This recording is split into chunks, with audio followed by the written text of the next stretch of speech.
नमस्कार तो जुड़ चुके Japji digital media all India news ਦੇ ਨਾਲ ਇਹ ਖਬਰ ਤੁਹਾਨੂੰ ਅਸੀਂ ਦਿਖਾ ਰਹੇ ਹਾਂ ਜੰਮੂ ਤੋਂ ਜੋ ਜੰਮੂ ਦੇ ਵਿੱਚ ਪਾਕਿਸਤਾਨ ਦੇ ਖਿਲਾਫ ਪੀਓਕੇ ਦੇ ਖਿਲਾਫ ਜੋ ਪ੍ਰੋਟੈਸਟ ਕੀਤਾ ਜਾ ਰਿਹਾ ਉਸ ਦਾ ਅਸੀਂ ਤੁਹਾਨੂੰ ਲਾਈਵ ਕਵਰੇਜ ਦਿਖਾ ਰਹੇ ਹਾਂ। इस तरह के वीडियोस न्यूज़ देखने वास्ते डेली की अपडेट लेने वास्ते Japji digital media all India news YouTube channel subscribe करो, Facebook follow Pakistan Pakistan Asim Munir Asim Munir Pakistan Pakistan Pakistan army Pakistan army Pakistan army Pakistan army Pakistan Pakistan क्या कहना चाहेंगे भाई साहब अभी हमारे कोई लोग आ रहे हैं। बताइए अभी क्या कहना चाहेंगे आप? अभी लाइव चल रहे हैं ना। मैं पाकिस्तान की हुकूमत को आगाह करना चाहता हूं कि जो जुल्म और तशद्दुद तो हमारे पीओजे के लोगों पे आप कर रहे हैं उसको बंद करिए। वहां के लोग अपनी बेसिक कम्युनिटीज के लिए डिमांड कर रहे हैं, लेकिन अफसोस कि उसका बदला जो है वो उसको गोली से दे रहे हैं। आज वहां के लोगों के पास खाने के लिए राशन नहीं है, वहां के लोगों के लिए अपने बच्चों को पढ़ाने के लिए शिक्षा के केंद्र नहीं है, उनको अपने इलाज के लिए वहां हॉस्पिटल्स नहीं है, चलने के लिए रोड नहीं है। और आज उनकी आवाज जो है अपने इन बेसिक कम्युनिटीज के लिए, अपने बेसिक हकों के लिए वो आवाज उठा रहे हैं, लेकिन उनकी आवाज को दबाने के लिए आज गोली का प्रयोग किया जा रहा है, सीधा बंदूक का प्रयोग किया जा रहा है। वहां पे डायरेक्ट जो आपने देखा होगा टीवी में देख रहे हैं आप, क्योंकि मैं पीओजे के रिफ्यूजी सेल का प्रेसिडेंट होने के नाते मैं इसको बड़े मैन्युटली वॉच करता हूं, हर वीडियो को देखता हूं। उनको बिना वार्निंग के जो अपने पीसफुल प्रोटेस्ट कर रहे हैं, उन्होंने कुछ लोग जो उनके शहीद हुए थे उनके लिए उन्होंने एक सभा बुलाई थी और उस सभा के ऊपर अंधाधुंध गोलियां चलाकर वहां से 300 से 400 लोगों को शहीद कर दिया गया। इवन की वहां की जो रिपोर्ट कहती है वहां 7 ऐसी वुमेन्स थी जो प्रेग्नेंट थी, जिन बच्चों ने अभी जन्म नहीं लिया था, उन बच्चों को शहीद कर दिया गया। तो इसके लिए हम यूएनओ को खासकर और जो हमारे इंटरनेशनल ह्यूमन राइट्स हैं, हम उनको गुहार लगाते हैं कि आपकी इंटरफेरेंस इसमें होनी चाहिए, आपको चुप करके नहीं बैठना चाहिए। और उसके साथ साथ हम हिंदुस्तान के हमारे प्राइम मिनिस्टर श्री नरेंद्र मोदी जी और हमारे देश के रक्षा मंत्री श्री राजनाथ सिंह जी और होम मिनिस्टर श्री अमित शाह जी से भी हम गुहार लगाते हैं कि आप इसको इंटरनेशनल कम्युनिटी को इसको इनका जो पाकिस्तान का जो ये नकाब है उसको बेनकाब करिए।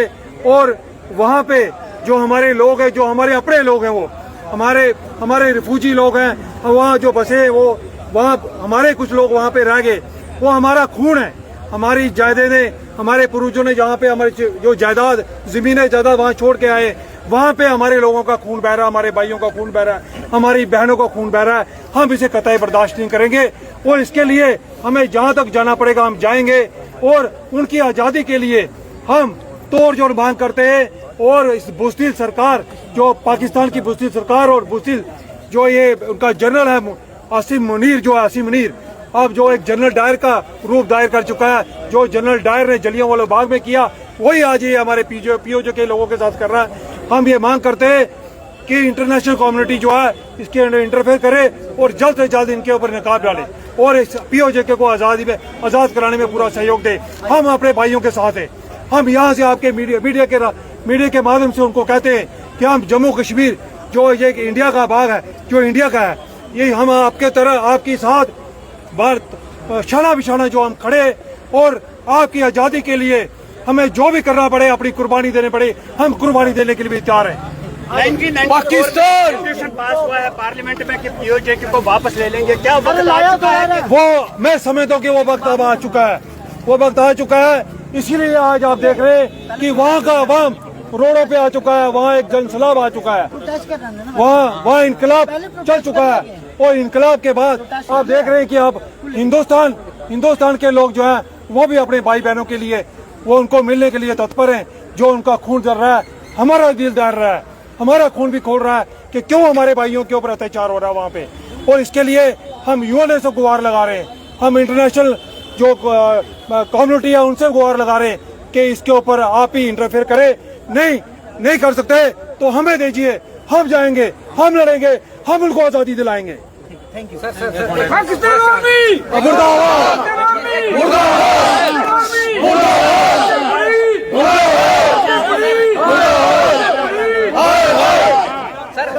सर बताइए आज का जो प्रोटेस्ट है किस लिए कर रहे हैं आप? सर आज का ये प्रोटेस्ट जो है ये पीओजेके के अंदर जो हमारे वहाँ के हमारे अपने भाई, हमारा अपना खून, जो हमारे पूर्व जो वहाँ पे ये लैंड हमारी छोड़ के आए थे, हमारी जमीनें छोड़ के आए थे, वो हमारे भाई जो वहाँ रह गए थे, जो यहाँ से वहाँ चले गए, वहाँ 47 का एक आपको पता है एक दुखद जो घटना घटी थी, उसके भी जो है आज उनके ऊपर अत्याचार हो रहा है। और उनका कसूर क्या कि वो अपनी बेसिक कम्युनिटीज की डिमांड कर रहे हैं। वो चाहते हैं कि हमें आटा मिले, राशन मिले, खाने को मिले, हमारे बच्चों को शिक्षा मिले, अच्छा स्कूल मिले, हमें रोड से मिले, हमें हॉस्पिटल इलाज के मिले। लेकिन अफसोस जब वो अपनी बेसिक कम्युनिटीज की मांग कर रहे हैं उनके ऊपर गोलियां दागी जा रही हैं। और वहाँ की आवाम कह रही है कि आपका बस जो है वो हिंदुस्तान से लड़ने का दम नहीं है। वो गोले जो आप हम पे चला रहे हो, जो गोलियां जो आप हमारे सीने पे चला रहे हो, वो आपने इंडियन आर्मी के ऊपर चलाने की ताकत नहीं थी आपके ऊपर। आप भागे और आज अपने ही लोगों के ऊपर जुल्म कर रहे हो। वो उनके लोग नहीं, वो हमारे लोग हैं। हम उनकी रक्षा और सुरक्षा की मांग करते हैं। हम यूएन से मांग करते हैं, हम इंटरनेशनल कम्युनिटी से मांग करते हैं कि हमारे भाइयों को वहाँ पे रक्षा और सुरक्षा दी जाए। और इसके साथ साथ मैं अपने देश के प्रधानमंत्री श्री नरेंद्र मोदी जी से, अपने रक्षा मंत्री श्री राजनाथ सिंह जी से और होम मिनिस्टर श्री अमित शाह जी से गुहार लगाते हैं कि आप इंटरनेशनल कम्युनिटी से बात करें, इस मुद्दे को निपटाने की कोशिश करें।